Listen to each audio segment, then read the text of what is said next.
And first of all, yep. Okay, I just want to make sure my audio is clear, right? Maybe a thumbs up in the chat. Okay, perfect. Thanks. Yeah, I think first and foremost, just a couple of logistics before we start the session. And please make sure to keep your microphones turned off. And we want to minimize the background noise and ensure a clear audio experience for everyone. And yeah, and a quick note on the Q&A session. So we'll be having the Q&A at the end. So if you have any burning questions, please jot them, and we'll dedicate time to address at the end of session. So, and as we give it a moment, maybe we'll allow maybe 1 more minute just to pass for any folks who are joining or might have some technical difficulties. So yeah, please be patient as we wait for everyone to get settled. And yeah, thank you so much for your cooperation, and let's make this a productive and engaging experience. So we'll begin shortly. And the mode of the session is, so we'll have Jackie's presentation from 12:10 to 12:40, and then Aditi will be giving a brief about the next event, and then followed by Q&A. We can even get started a little early, Krishna. So if you want to introduce Jackie, so we'll have more of Jackie. We'll have 5 minutes more of Jackie instead of from 12:10. We'll have it from 12:07. How about that? Sure, that sounds good. Okay, so yeah, I think we can start in that case. So I think Aditi, given that you're host, so you'll be able to admit the participants, right? Yes, and you have Jackie's introduction in the LinkedIn chat. So Yes. yeah, Yes. cool. Yeah. I have that. Okay, perfect.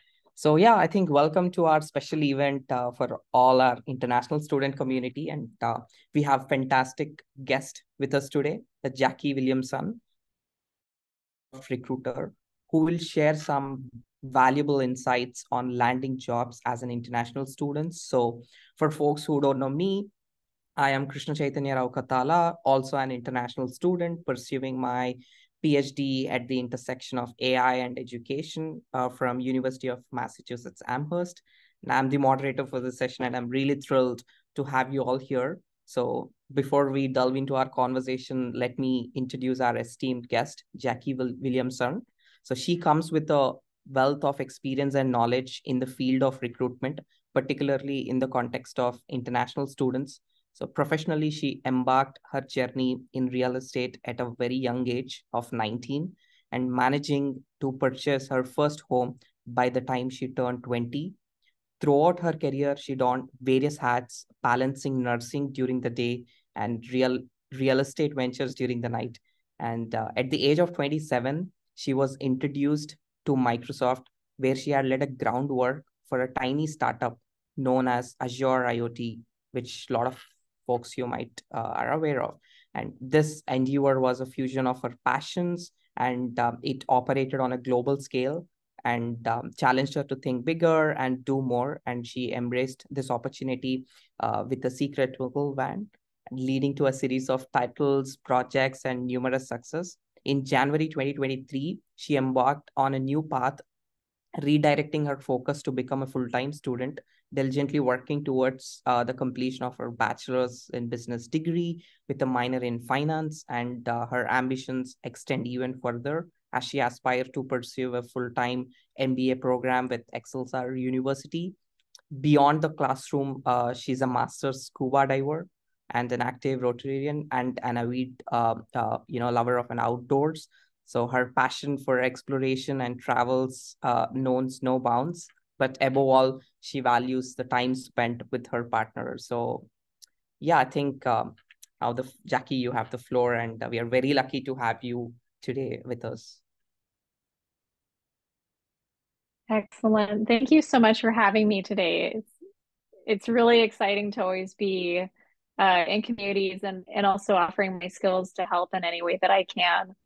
So I just want to give everybody the heads up. It is 20 degrees outside, so I have my phone audio going and my visuals on my computer. So I'm praying that the internet holds pretty well because it is definitely freezing outside. So let me go ahead and share my screen and we can get started. Can everybody hear me okay? Yes. Perfect. Okay. Right.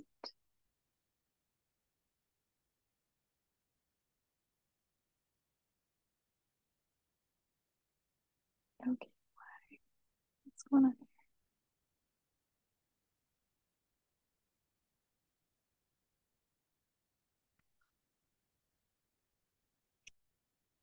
I'm trying to present. I just want to say slideshows are not really my thing. So we'll go with this. Here we go. Okay.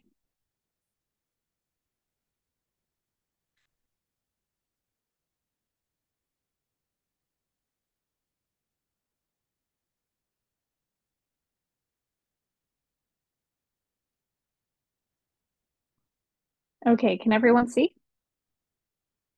No, No. not Okay. yet. Yeah. Okay, let me see here. Share screen.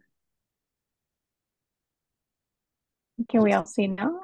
Yes. Okay, perfect. Let me go ahead and move this tool over here. Okay, so I'm going to go ahead and go through the slides, and I just want to, take a moment and kind of walk through the process to begin with, because the process of recruiting varies so much between every company. And so my experience at Microsoft over the last 5 years is going to be very different from other companies.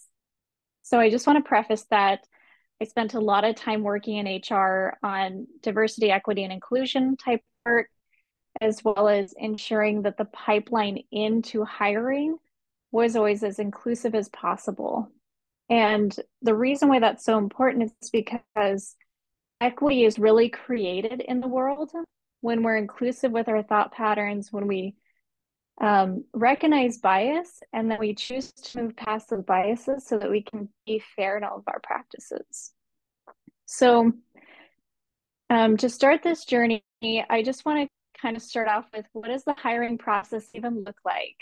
So in general, the hiring process for networking, just be super intentional, be really clear on what it is that you love to do, and be really specific. I was recently a part of the massive layoffs as a regional operations manager, and they said, like, people were asking me, like, what do you do, what does it look like? And so I actually physically broke down all the different aspects of my job and just recognized that those titles are going to be different in every workplace that you experience.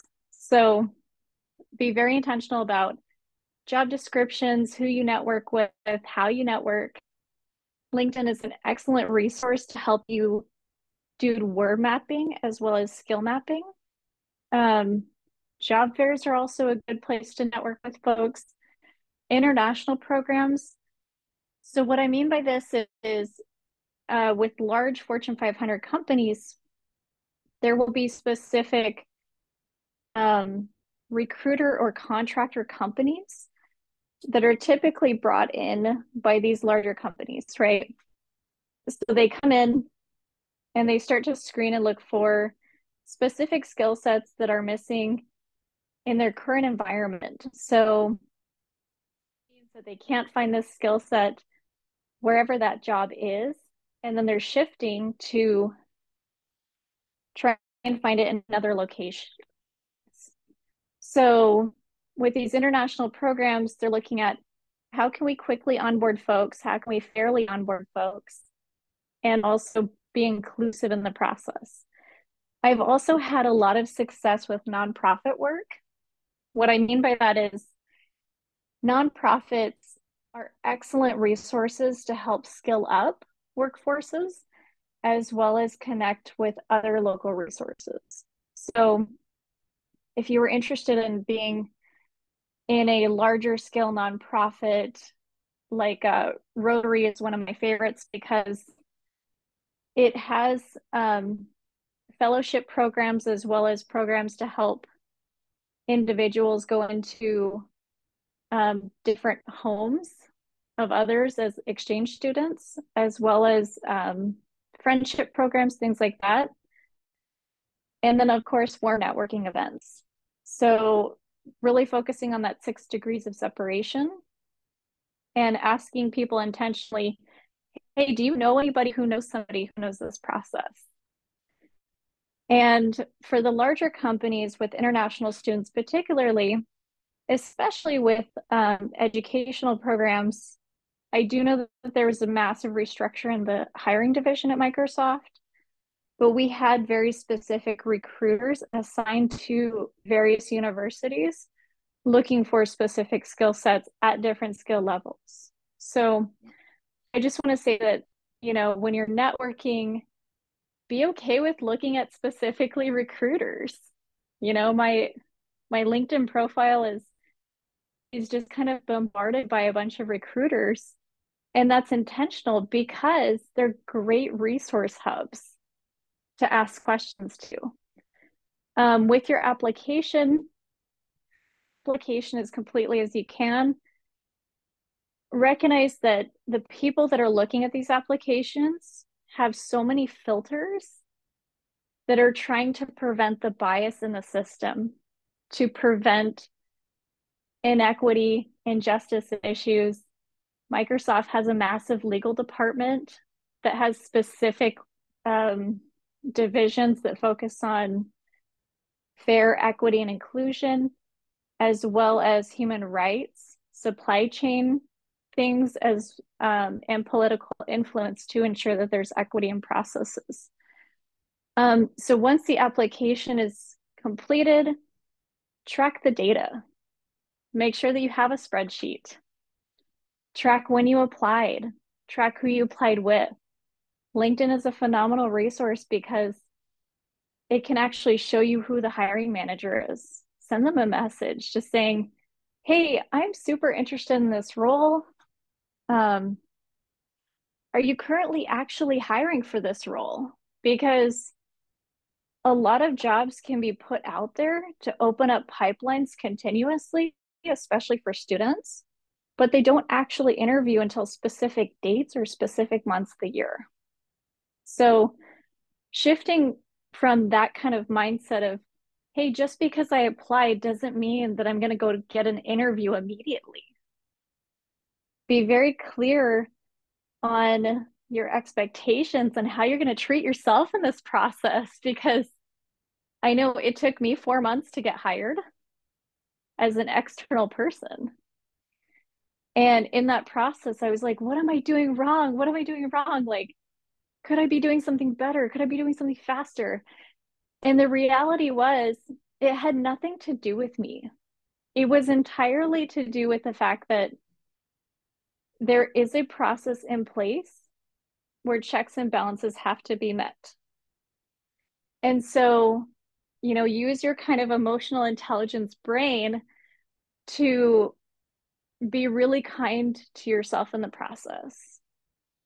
And if it makes you feel more comfortable to apply to more jobs, to continuously look, whatever that looks like for you, just be fair with yourself in the process. The next piece of going from that application is the interview. So being really clear on how long does an interview actually take? I had 12 different interviews over 2 months because of availability between different leaders. Ask what to expect, and also be really clear on, at the end of the day, is there going to be a decision that's going to be made? Or does this company have a process where at the end of the week, they do application reviews, but they have to have feedback in by the end of the day? Every company is going to be slightly different. I know that with larger companies like Amazon, they actually have specific metrics they have to meet. With Microsoft, it's a team by team basis. They try to overall have recruiting policies to help with the onboarding process. But this is where a lot of people are like, well, I interviewed, well, crap. Now I just got ghosted. That doesn't feel good. And recognize that You did your absolute best. You're a super intelligent person. That's why they're interviewing you. And they're interviewing you probably out of thousands of applicants for that one job. So it takes time. During your interview, be really intentional with questions. Yes, there's going to be a recording of the session. So during the interview, be really clear when people are asking you questions. Do you mean this or do you mean that? Because sometimes there can be a language discrepancy, syntax types things. Sometimes there can be, if you're focusing on a product and they're asking you how to develop a product, recognize that they're okay with you spitballing ideas. Recognize that you can say, well, what are we trying to solve for here? What's the user experience that we're trying to solve for? And what are the safety parameters to the impact of this project? So is this project going to affect 5 people, 10 people, or potentially 1,000,000 people? Who is our end customer that we're going to be looking at? And how can we possibly simplify what already exists into a better feature development system to have the best impact? So be really thoughtful in your questions. Practice inclusive language. So avoiding specific pronouns unless people are okay with that. In the South, they use a lot of ma'am or sir, which isn't inclusive language. And so I've actually caught myself saying folks instead, or saying, hey, y'all, because y'all is inclusive language. So be really thoughtful on the questions, what you're trying to solve for. And then if people ask you about themselves, just have a conversation with them. I really love scuba diving. It's my passion. And, when people ask me, like, what are you really passionate about? What do you really love? I say, oh my gosh, I love scuba diving. And they say, well, why is that? And I'm like, because it's a team sport. You always have a buddy. You're always exploring. You're always going different places. And you're always learning new skills because every dive is different. So, it's really fun to connect your passions with other people's passions, especially when you're interviewing. So don't feel like your resume is the only thing that you can talk about during that adventure. Now, during the offer process, this is where things get a little bit more sticky, and I'll address more later. So they're handled in a variety of stages. Sometimes there's compensation specialists involved. Sometimes there's chief of staff involved. Sometimes it's just the recruiter that calls the shots. Other times it can be all the way up to the CEO of the company that's involved in the hiring process because of budgets. And then when we look at how many years of experience, recognize that some experience may not translate. So when we were at Microsoft, we often said, like, we wouldn't hire Satya to paint a wall at whatever his salary rate is, right? And that's because not all experience is equivocal to what you're trying to apply for. So be really intentional with your language. Know the job description really well. Know what they're asking for.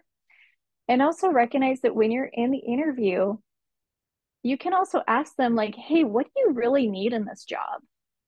Because I've been to many interviews where people will say, well, the job description is a blanket job description meant to capture as many candidates as possible.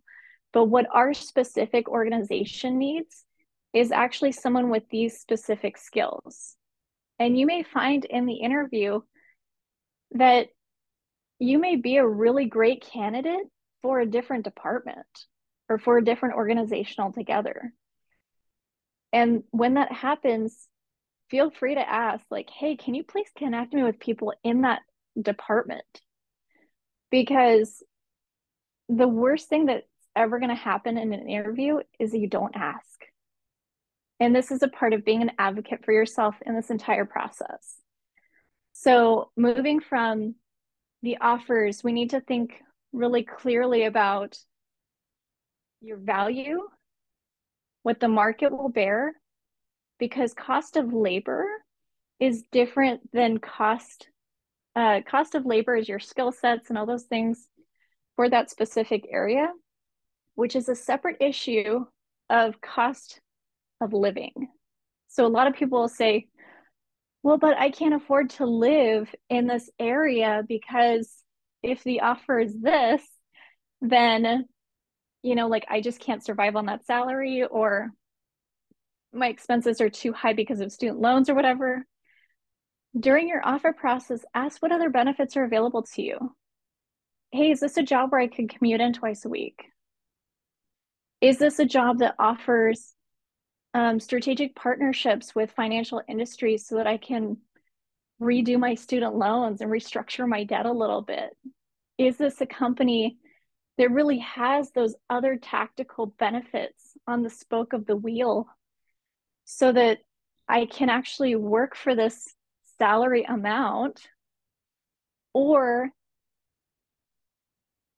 this budget a little bit so that maybe I'm taking home a little bit less, but I'm getting more in my 401k, or I'm getting more in stock shares, or I'm getting more of a bonus over the course of multiple years. So recognize that offers are really thoughtfully processed over multiple teams, and that they're not going to be the same for every person because every circumstance is different. So what I mean by that is I've had specific job offers where somebody that was living really far away from the role in a different city had a different job offer for the same title as somebody living in a different location. Because again, cost of labor is different versus cost of living. So just recognize those things and then use them to your advantage. So the next stage is going to be your offer accept. This is where you may have an informational screening. You may have a formal interview process, and then you may have a soft offer, which is not actually an offer in writing. So you need to be really clear, like, hey, when do I give my current employer, or when do I actually see a physical handwritten offer? How am I going to see that? Is it going to be over email? Is it going to be in a secure system? Is it going to be a recruiter calling me? And be really intentional so that you know what to look for. Hey, what is the timeline of when I can expect this physical offer in writing? And recognize that offers can still be rescinded even after you accept them.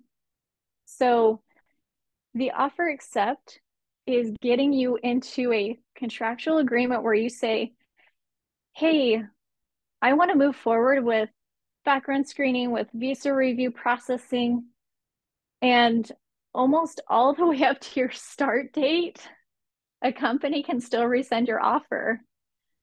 So, in my opinion, what I would say is, as soon as you accept that offer, say, how fast can I start? When is my official start date going to be? What is the typical process and timeline between me signing this offer today and starting work the first day? Because that's when there's a lot of legal hoops that you're going to have to jump through. And it may take anywhere from 2 days to 4 months or 6 months. Every country has different company codes attached to it, depending on the type of organization. And every benefits package and recruiter that's working with you can have a different set of skills within those company codes. So they may need help because they may be the only recruiter in their department that works in your entire parameter that you're getting hired into. And that was kind of a common theme that I saw with international process. And if an admin is the one overseeing every step of the process, they may not know, man, it's been a couple weeks. Like, what is going on with this candidate? When are they going to start? I'm so excited for them to start on the team.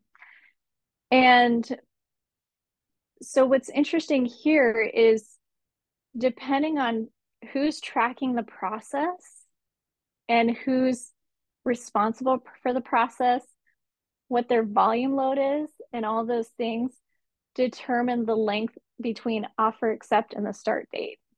So background screening, if you travel a lot, if you're really adventurous like I am and you have different addresses in different states or different locations, it may take a little bit longer. So just be really patient with yourself in this process, but also be okay with following up. If you have a point of contact that's also hiring a bunch of other candidates, be okay with reaching out to that recruiter and saying, hey, it's been 2 weeks. I'm so excited to start on the team. I'm so eager to add my contributions into this workforce. Can you please advise me? Okay. Can you please advise me on when I should follow up with you next? And then moving from that space into actually going full time, saying, hey, this is what's going on in life right now. Just being really transparent with people is going to be really important in this space.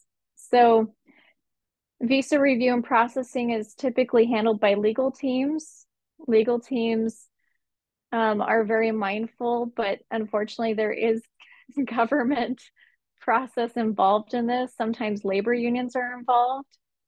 And so this can take anywhere from 2 to 6 months for just this process. So be really clear and intentional in planning how to manage your life throughout this entire process as an international candidate. If you're being hired in to a place that may require you to relocate. Some companies require relocation services to be involved because they may hire you in. I'm just going to give an example from India to work in a Canada Work Center, which requires multiple pieces of alliance or alignment in that process. And that can take additional time before your official start date. So in the interim of all of this, your start date means there's somebody handling your hardware, somebody handling all of your, all of your information on the back end, and also helping you move forward in the process as quickly as possible. Because at the end of the day, the team really wants you to start. The manager really wants you to start. Everyone is really excited for you to be a part of the team. And, you just went through this massive process that can take a long time. And they want to make sure that they're protecting you as their human capital asset in that process. So it can be a short and it can also be a really long process. So just in the interim of all of this, we're going to jump into kind of the emotions that can come up in the process. I've done this for the last 5 years and I've had lots of conversations. People have called me from LinkedIn or called me on my cell phone being like, Jackie, what the heck is going on? This has been 4 months. I'm so like my family and my life and all these things. And what do I do? And like this is where that human that human process comes into this, right? So ultimately, everybody wants to get to the first day. So what we're going to talk about is really the meat and potatoes of this, which is how to navigate career to create equity, how to use your emotional intelligence to showcase your leadership in any space and build a reputation of success, and then how to use growth mindset to progress your career forward. So we received a lot of questions in this process about, should I be a specialist? Should I be a generalist? Like, what should I do to be the best possible candidate? And to be completely honest, like, just be yourself. Be yourself. Educate yourself. When you're in the role, recognize that there can be titles that overlap in disciplines. There can be specific skills that you may be working for a certain pay compensation range, but if you had a master's degree instead of a bachelor's, then you'd be applicable for a completely different job title, which could pay you twice as much, right? So recognize and be consciously aware of overlap that happens within organizations and what you can do to actually get in front of the leaders so that you can be that person doing that job getting paid that much more. So constantly stay in curiosity and be open to possibility. The next thing is to be an advocate for yourself. So being an advocate means being constantly aware, supporting initiatives within the company to be a part of committees that are in mentoring programs, leading by example, do everything you can to address the gap that's within every organization. And the gap is a very real thing. So in my first couple of years, I didn't really feel like I had much to contribute because I was like, oh my gosh, like I'm still so new. But I had already gone through 5 different reorgs because, as you know, Azure IoT was this little tiny 20-person team. And over the course of 2.5 years, grew to 550 people and a global presence. So there's always a gap between what the company needs, where you aspire to be, and then as the teams grow, as the company grows, there's always space to learn. So leading by example is going to be huge. And also saying, hey, this is a really complex question. I don't know all the answers. What is the timeline that is reasonable for me to get back to you? Let me go find and interview somebody that may have this expertise, because there's a lot of things that you may not know. I know that there are many times in my Microsoft career where I felt like, holy crap, I feel like I'm brand new every day because the problems are so different. And even over the course of, the first, second, third, fourth, and fifth year, I said, man, these processes are changing super fast. These reorgs are happening. We work for a super agile company. We're leading by example because we're front runners of success in the technical world. What can I do to consistently skill up without burning myself out? So being an advocate for yourself, talking about those extra benefits, the work-life balance, taking time to breathe. It's huge. It's so huge. And that goes into be supportive. Be supportive of your coworkers around you. Yesterday, I had a coworker call me because she's like literally in a breakdown. And she was like, Jackie, I know you don't work for Microsoft anymore. You were my mentor for so long. And she's like, this is what's happening. I feel like there's a cascade of events happening right now that's creating these problems. And I said, okay, what are we really afraid of here? Are we afraid that if this result doesn't happen, then your career is going to be on the chopping block. Is that realistic? Is your mindset around what's happening really realistic, or are we catastrophizing situations because when you're in the heat of and the depths of these projects that are very time sensitive, or data is not transferring over, or whatever it is about the project, it's really, it can get really easy to lose sight of how much success you've actually brought to that project. So in everything that you're doing, be super supportive. Recognize that your coworkers are also in their own shit just as much as you are. So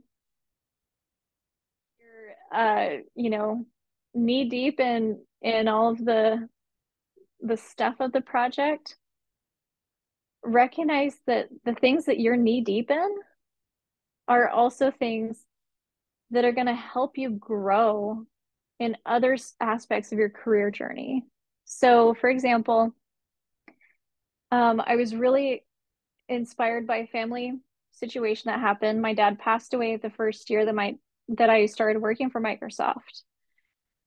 And I said, man, if we would have just had additional support, whether it be technology, Jackie, whether it sorry to be, cut down. We have yeah, 5 more minutes.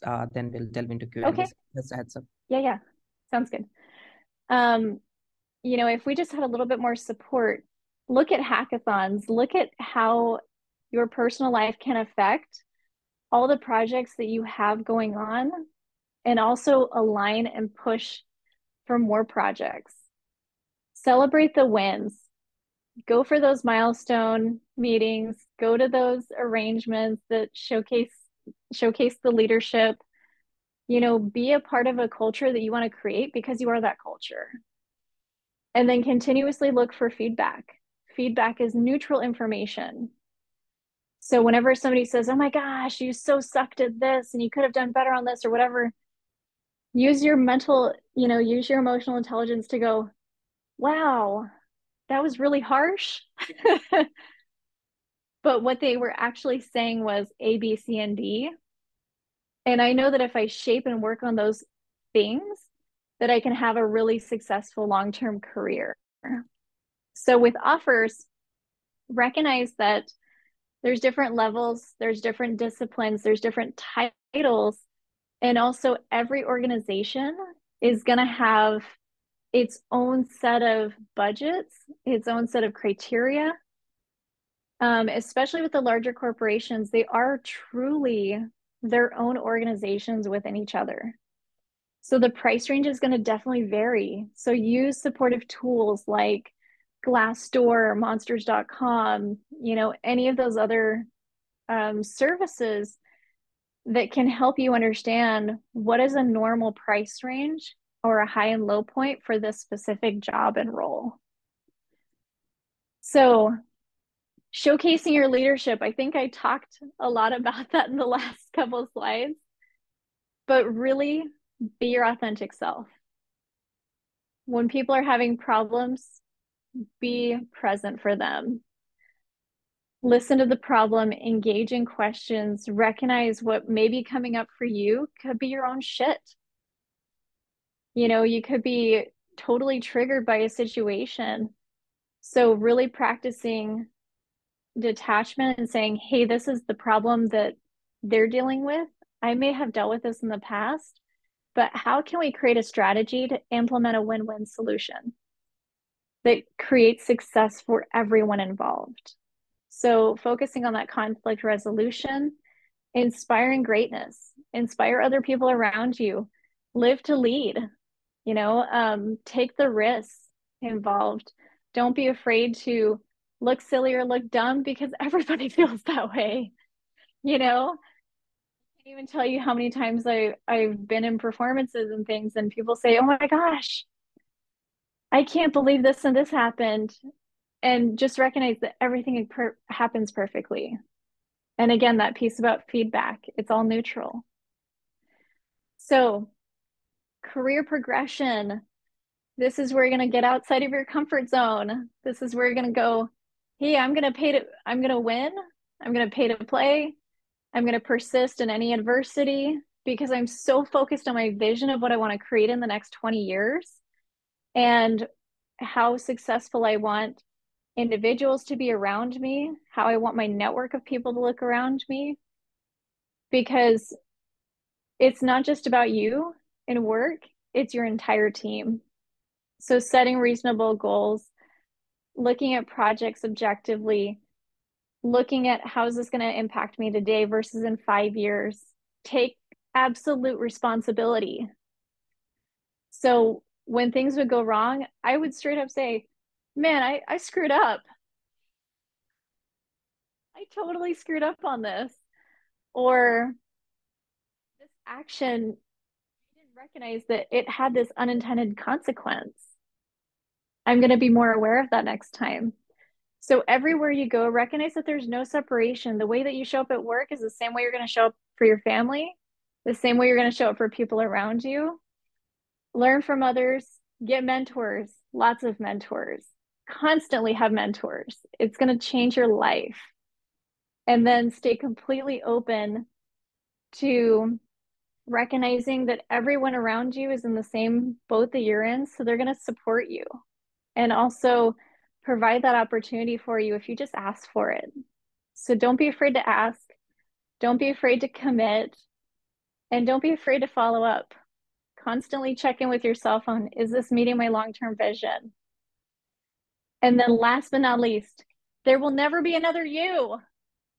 So fucking like smart and valuable and worthy of everything that you want. Whenever you feel challenged or up against the wall, recognize that that is imposter syndrome. Imposter syndrome is your ego talking, and it's not actually helping you. It's not serving you whatsoever. And I had a mentor tell me, because I was going off on like, oh my gosh, I just don't feel like I can do this, blah, blah, blah. And she goes, Jackie, be like your cats. Your cats walk all over your desk and like, they don't give a crap because they don't have the same ego conversation that we have. So recognize that you're a limitless spirit. Recognize your skill sets are always valuable. And recognize that you're worthy of whatever life that you want to live.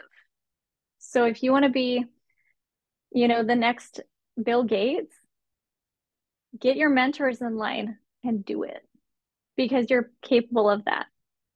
So thank you so much. I appreciate the time. Follow up if you have any additional questions, and I will give it back. So here we go. Sure. Thank you. Thank you so much, Jackie. It was really a great presentation, and I tried to take, notes and just, I shared in the chat for folks to refer back. But yeah, now I would like to hand it over to Aditi, who will be sharing about the information related to the next event. But in the meantime, please, keep your questions sorted so that, once Aditi is done, so we can dive into the Q&A session. Thanks.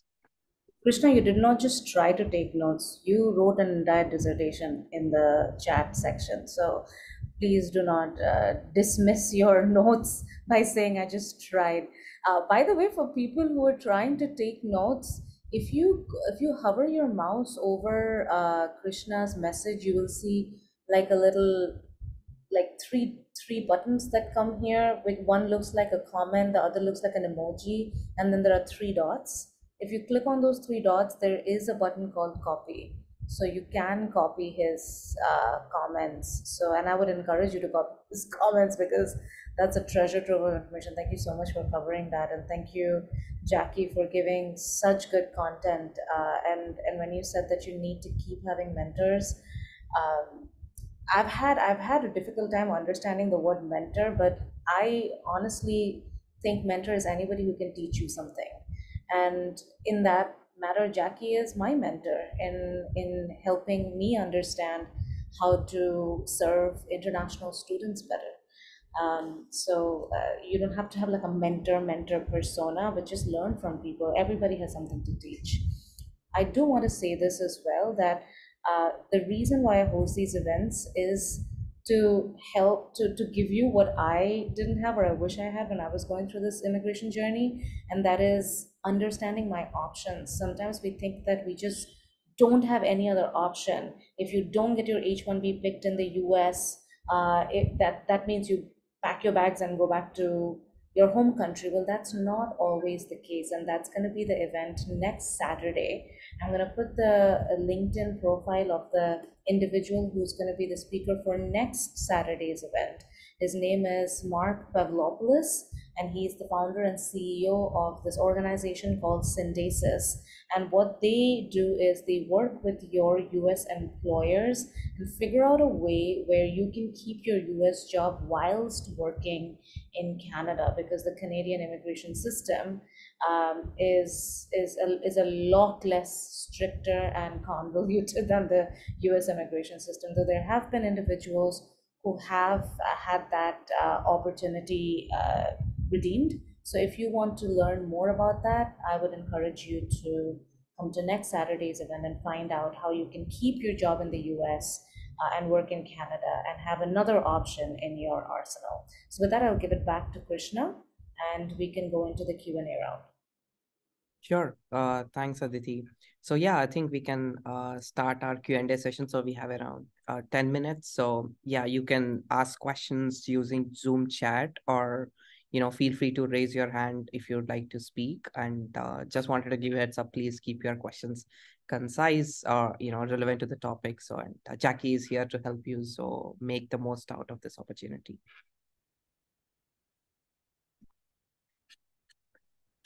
Yeah, folks can go ahead and raise their hand, and then Krishna is going to go through the queue. And Jackie, quick request, can we go a little over 1 p.m.? So like 5 to 10 minutes if folks have more questions. If they don't, then we can wrap. Yeah, we can go over another 5 minutes. So for folks, you can please raise your hand, and Krishna is going to go through the list one by one. Yeah, I think we have a couple of questions on the chat as well. So yeah, I think we could just go with this one question, and then Aishwarya Narayan, you can go ahead. So the question by Nathaniel in the chat, how important are referrals for university graduate roles? Okay, so referrals are always great for your references, for your portfolio. The best referral that you're ever going to get in university is actually a direct connection to somebody that could employ you, or some job event, some job fair, or some other way to network you into the space that you want to be in ultimately, or the skill sets that you want to continually redefine. Got it. And yeah, so just to keep things balanced, so we'll take one audio, hand raise and one question in the chat. So yeah, Aishwarya Narayan, you can go ahead. Thank you, Krishna. Hi, Jackie. So one question that I had is around the resume. So I really liked one insightful comment that you said about how job descriptions are basically like a blanket term, and they don't necessarily contain all specific skills. So I was wondering how important it is to cater customize our resume according to the job description. And for someone who has less than 5 years of experience, say around 3 to 4, would you recommend someone to have like a one-page resume, or can it run up to 2 or 3 pages? So should it be super concise, or how would you view that? Thank you. So what I'll tell you is recruiters typically have about 90 seconds per resume to review things. Look at specific keywords, italicize bold, and also make sure that the words that are in the resume match the words that are going to be in that job description. So I know that this can be super time consuming, but this is all a part of like talking directly to your audience and making sure that you're answering the what's in it for them conversation.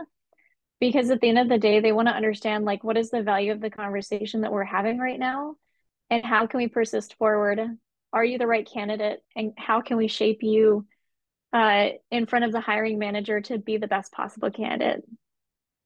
I hope that answers your question. Yeah. Thanks, Jackie. And the next question in the chat by Shivali Mukherjee, how would you advise addressing layoffs or terminations during interviews? So this depends on the company. Every company has different cycles of layoffs, different stakeholders involved in contracts that they may be a part of. So for example, I was reading this morning about a gal that had gotten all the way to her start date. And this was the day before she started, and she was like, her contract was basically killed because they lost a contract with a major investor. And so in that process, just recognize that every company has a different cadence, every company has different payroll cycles and different payout cycles. So that can be a great interview question for your manager of like, hey, are we on solid foundation here? Or like, do you have concerns with current customers that you may lose if it is a very financially sensitive company? Yep. Thank you, Jackie. And Mohammed, you can, unmute yourself and go ahead. Yeah. Thanks so much, Jackie, for this informative session. I just have a very basic question. Most of the times when you go to the job description on a website, they don't provide you with the information of the hiring manager. So how do you go about finding that? I'm sure like LinkedIn is one of the best options, but sometimes you don't find the hiring manager on LinkedIn as well. So is there any alternative or any suggestions on this? Yeah, so there's a lot of I use LinkedIn as my number one. It was actually acquired by Microsoft. So any company information that you can be aware of. And also like if you don't find something on LinkedIn, but you find the company information on LinkedIn, reach out to somebody that works for that company that's tagged in their information. And don't be afraid to call or physically walk into those work environments and say, hey, I applied for this job. I just want to make sure that my application doesn't go into a black hole. Um, do you have any advice on who I should be contacting or who I should talk to? Okay. Yeah. Thanks so much. Yeah. Now we'll take the next question in the chat, and then Seamus, we can get you to your question. So how does one sell oneself to a close in an interview? So this is a broad question, but seems like it's open for ideas. Yeah, that's a really great question. I would say just be mindful of the job description. If you find out during the interview process that that was a blanket job description and they're really looking more specifically for some other skill set, then really speak into those skill sets. Speak into research you've done, work that you've done, school academics that could be applicable. Education is consistently changing. So if you got a degree 20 years ago in computer science or leadership or whatever it is, it's going to be very different than a degree nowadays in those different spaces, right? So recognize that education constantly changes, and you may be informing this this hiring manager of something that's new to the field or something that's more recent than what they even have awareness of.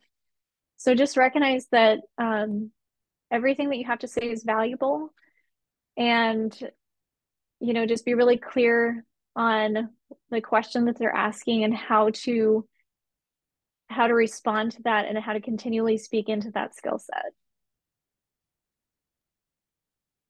Yeah, Seema, you can go ahead. Yeah, thank you. Hi, Jackie. Thank you so much Hey. for the great advice. I was drawn into the point you made about the question you raised about like finding a way to like continue to advance in your career, but also, finding that balance I'm just curious, what are some practical tips or guides you can share, like from your career so far in that regard? Ooh, that's a great question. So there's always the 80-20 rule. So 80% of your time should be spent doing your core curriculum of whatever is required for your work. 20% is your growth and development time to focus on projects that are going to help kind of get you over that edge into that next role that you're looking for. So that can look like a lot of different things. That can look like networking, that can be more specific to actually asking hiring managers, hey, what could I do to integrate a little bit of my time? Can I job shadow? Or can I, work with somebody else who's also on this project, maybe not necessarily doing the project, but just being in the loop. Is that helpful? Yeah, that's helpful. Thanks. Just to Yeah. make Q&A more engaged, Phil, so like probably we could just ask people whoever had put their questions in the chat. So Madhav, do you want to speak about your question?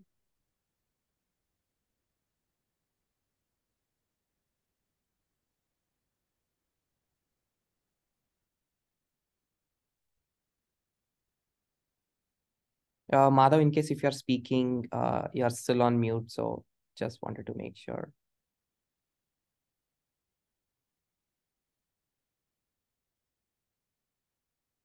Okay, so let me read Madhav's question. So at companies like Microsoft for SD roles, is being a generalist a good thing or a bad thing? And generally, how are software engineering generalists are perceived by a recruiter?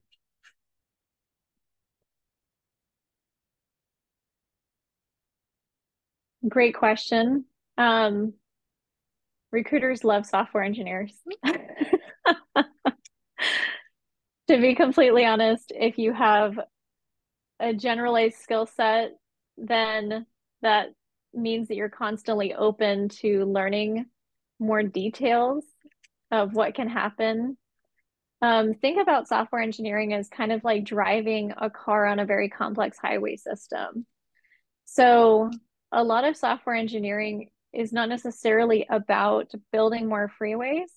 It's about simplifying freeways that already exist and then taking that knowledge and information and sharing it to others in a way that they can be a part of that freeway system. I hope this makes sense. We already have a ton of code in this world. There's GitHub that has just an undeniable presence in the world. There's also open source, there's open platforms everywhere. And ultimately, when people are looking at how to solve a problem, they're not really looking for how to solve the problem. They're looking for how do we simplify the problem and get more people involved so that it's more inclusive.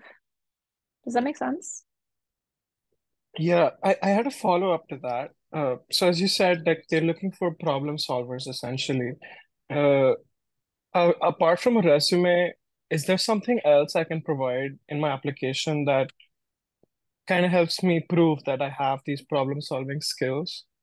Uh, maybe to go a little above and beyond to stand out, perhaps? Yeah, this is a really great question because I was actually reading about somebody that was in an interview process and they had 10 different interviews with a bunch of different executives. And they ended up writing up like a couple documents about how to solve the problems that the business was facing in that challenge. And one of the things that I would caution you of is this is really where you cross over into like consulting. So just be aware that when you apply to jobs, there's a lot of companies and there's a lot of people that will take information for free that they should be paying for. So that there is a balance between a fair and equitable process and also giving away too much. So just be mindful of that. I see. Thank you. Thank you, Jackie. Yeah, of course. Sanjana Prasad, do you want to speak about your question? Yes. Am I audible right now? Yes. So my question to you is like, would it be wise from our side to like revert back to our point of contact or the recruiter to know about the reason behind our rejections? You can always ask. There is an archive of information um, available to the recruiters, but just recognize that they may not disclose it. During my time process at Microsoft, like we did decline PhD Harvard students, we did decline super incredible candidates. And a lot of times it was simply because they wouldn't be a good fit um, for that particular team. So when there are declines, ask, okay, since I was declined, am I applicable for other jobs within the company? Am I applicable for other teams or other opportunities? Can I continually apply? And if I do, based on the rejection that I got from this one specific team, is that going to affect the results of me, trying to get a job somewhere else within the company? So I would ask the recruiter those types of questions more so than kind of the ego-based questions of like, why was I not good enough to get a job? Um, because it's a lot more constructive in how you can pursue forward in trying to problem solve your next steps towards getting that career. Srinivasan, do you wanna speak up your question, and just to be mindful of time, so like we have 4 more minutes, so yeah, please go ahead, Sriram. Yes. Am I audible? Yes. Yes. Okay. Hi all. Thank you so much for organizing the event. I really appreciate it. My question is, I've gone to several career fairs in my school, and my professor, whom I've taken a class with, has told me that my resume is really good for an entry-level graduate data science, data analyst position. However, the moment recruiters ask about sponsorship, they back off. So how do I go about this sticky situation, like with this issue? Like it's like, yeah, like I don't know, like career fair wise and job application wise. I would ask questions more around, is there capacity at your company to sponsor individuals? Because, or I would look at a more constructive question versus saying like, hey, I need a visa sponsorship and coming across as kind of desperate. Just say, is this something that your company does? Because if they're a smaller startup, or if they are a company that perhaps doesn't even have bandwidth, or they don't even have HR within their own company because it's something they contract out, they may not know um, how to go about even completing that process or what it would cost the company to complete that process versus a larger employer that's definitely medium to larger, more established, is going to have a lot more experience with that piece. So I would just ask about their bandwidth in that space. I hope that helps. Yeah, it did. Thank you. Okay. We have next question, Harold. Sorry if I misspelled your question, but do you want to speak up your question? Yeah. Yes. Can you hear me okay? Yeah, go ahead. Okay, so my question is regarding accepting multiple offers. So I know companies have the chance to decline your offer until your start date. So do you think it would be nice or good or ideal for me to take on multiple offers so I get to the best company that I want to be in and decline the rest at a later date? Thank you. Yeah, that's a great question. Especially because during the pandemic, there was so many competitive offers going out for software engineers, and Microsoft ended up losing a ton of candidates simply because we were just not urgent enough to get that start date issued. So what I will say is think of yourself as a product. So in the real estate world, when you have multiple offers on the table for a piece of property, you look at what is the most competitive offer, what's the offer that's going to give you the best advantages, and kind of in general, what feels the best for you. Is this going to be a house that you want to walk into for the next 10 years? Or is this a piece of property that you're like, ooh, I'll take it. Culturally, it may not be in alignment with what I want, but I can make it work. And then recognize how much that could potentially tax you as an individual to go into an environment that you're not really super excited about. So just recognize what feels good for you, and also, look at all aspects of where you want to personally be in the next 5, 10 years, where you want your career to be in the next 5, 10 years, and look at, is this a feasible place for me to grow in that vision? Yeah. Marian, do you want to speak up about your question, and then we get to the last question with Manoj Kumar? Sure. Hi, Jackie. Thank you again for doing this. Yeah. My question, I'm going to edit a little bit because I think you maybe answered it a little bit, but I guess I was wondering, like, at what point in the process would you recommend disclosing that you're an international student? Like, would you recommend being very upfront about that, or like getting an interview and talking about that? And then kind of going off what you were talking about earlier, that like not all recruiters are necessarily familiar with the sponsorship process. Like, how would you recommend going about advocating for yourself and like disclose and like sharing information about the sponsorship process in a way that's respectful and like not interfering so much with like the power dynamic of being an interviewee versus interviewer? Yeah, so definitely,